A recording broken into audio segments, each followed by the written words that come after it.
Әлемдегі ауырып сырқамай 150 жасқа дейін жасайтын халық туралы естіп пе едіңіз? Олардың 40 жастағы әйелдері сырт көзге біздің 18-20 жастағы бойжеткендеріміз секілді көрінсе, ал 60-65 жастағылары өмірге сәби әкеліп жатады. Сіз бұл туралы білесіз бе? Ендеше біз орташа жасы 120 деп әлемге танылған ғұнза тайпасы туралы баяндаймыз. Біздің қыры мен сыры мол, шешілмеген құпияға толы планетамызда ауру сырқау атаулыны білмейтін таңғажайып тайпа бар. Олар Үндістанның солтүстігіндегі Бұланай тауларының бауырын, Ғұнза өзенінің аңғарларын мекендейді. Ғұнза немесе Буриши солтүстік Кашмирде тұратын шағын халық. Олардың аумағы уақыт өте келе Үндістан мен Пәкістан арасындағы даулардың нысанасы болып келді. Бұл адамдардың саны аз, тек бірнеше ондаған мың адам ғана. Жергілікті тіл буруша тілінің жазуы жоқ. Соңғы кезге дейін халықтың басым бөлігі сауатсыз болған. Бұл шалғай аудандардағы негізгі дін – ислам.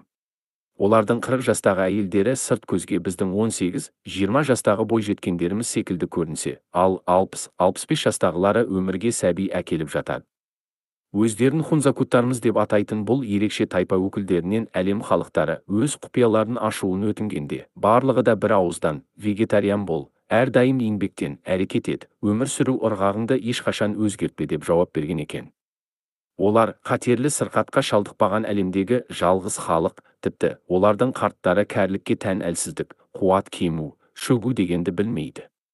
Бір кездері күллі әлемді жайпаған аса қорқынышты індеттің өзі хунзакуттарға соқпай өтіп кеткен екен. Әлем елдері олар туралы мәліметтерді осы өлкеде 14 жыл еңбек еткен шотландық әскери дәрігер Мак Каррисонның баяндамалары арқылы білген болатын.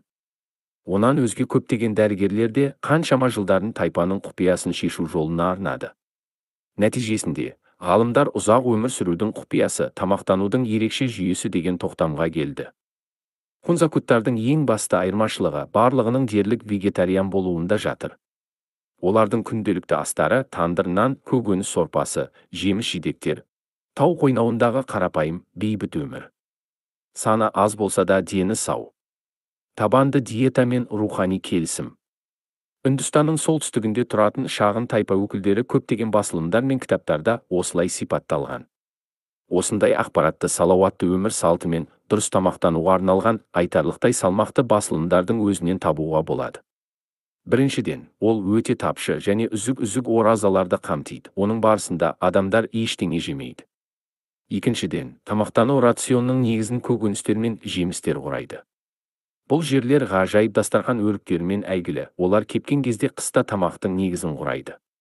Осындай диетаның арқасында ғұнзалықтар көптеген шақырым өткелдерді жасап, тауға өрмелеп, ақ тер, көк тер болса да мүлдем шаршамайды.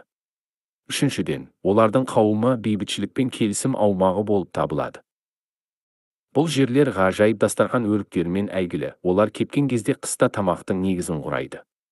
Осындай диетаның арқасында ғұнзалықтар көптеген шақырым өткелдерді жасап, тауға өрмелеп, ақ тер, көк тер болса да мүлдем шаршамайды.